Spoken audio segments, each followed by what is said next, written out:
What's up, nerd? Today in the shop we've got just a quick little project. I printed up these little mannequin pages. What we're gonna do is I'm gonna work on sketching up kind of a layout for our gold Red Rising cosplay armor. You can see I've got this concept art of Victra here. That I really like the general idea of the armor there, so I'm just gonna kind of continue that along the rest of these drawings so that we can try to come up with a pattern to cut it out of foam. Okay, familiar setup here on the desk. Magnets to hold down paper, always. We've got the same pencils, right? I'm just gonna start sketching this up real fast, so you can see the outline of this armor, which I just have here. I'm gonna do in black, so that when I go over it in a different color, we can contrast a little bit more. Okay. So this has kind of two sets here. Now, the concept art that I have here is just this small little bust, basically. So I'll be doing everything else as my own ideas.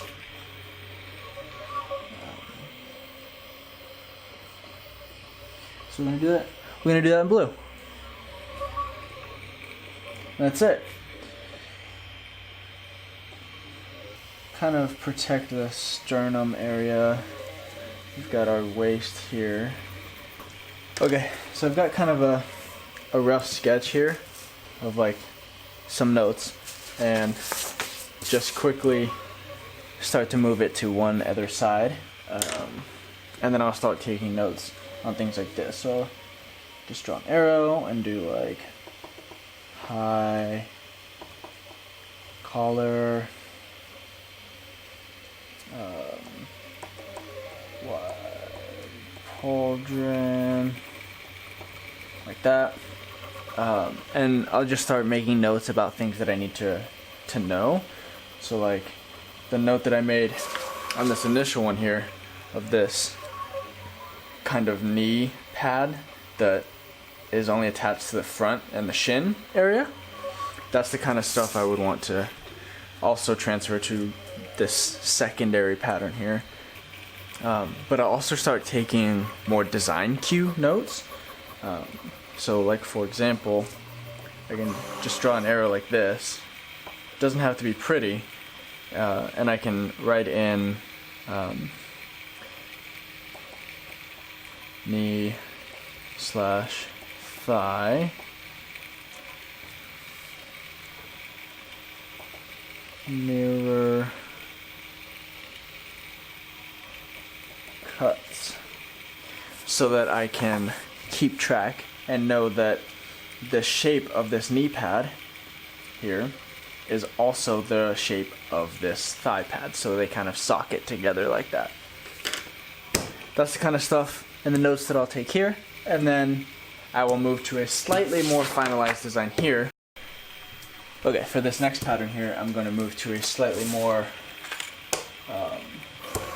fine type of drawing, and we will sketch it out in mechanical pencil instead of these big, thick, clunky ones, and then I'll line it and we'll kind of go with a more finalized pattern like that.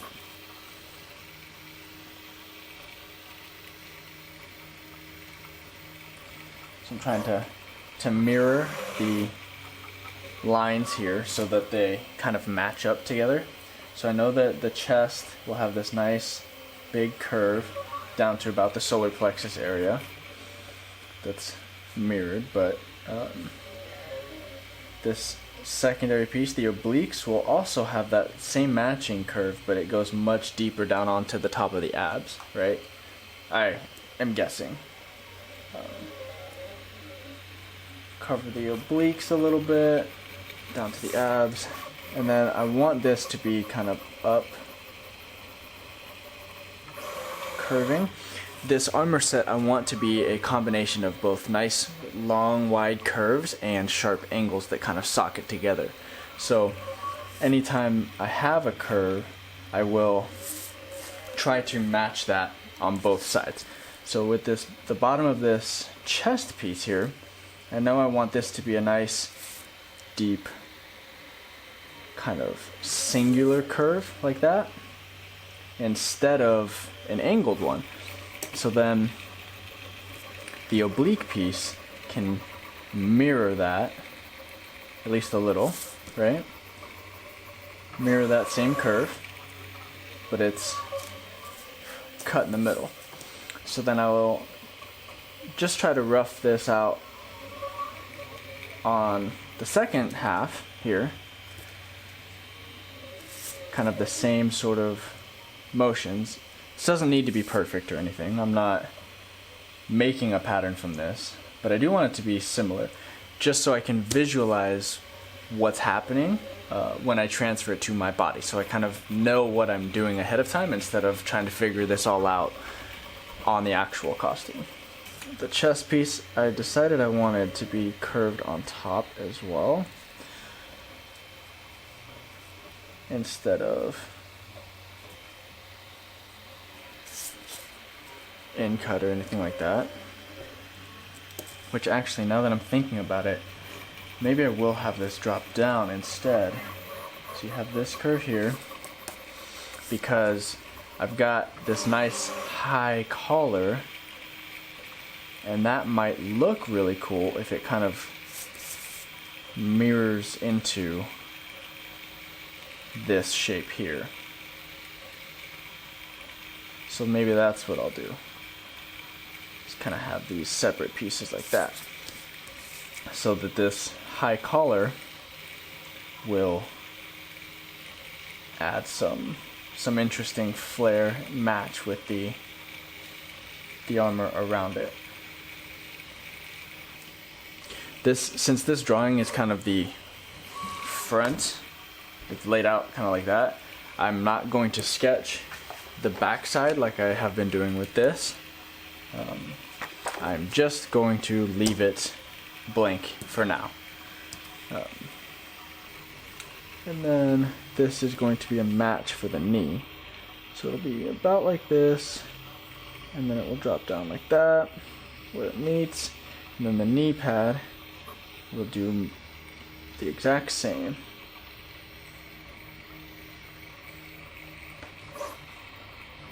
Like that. It'll just kind of come down the shin a little bit.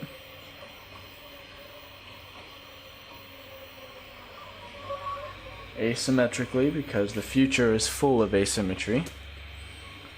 That's kind of a shin guard here, like that. Okay.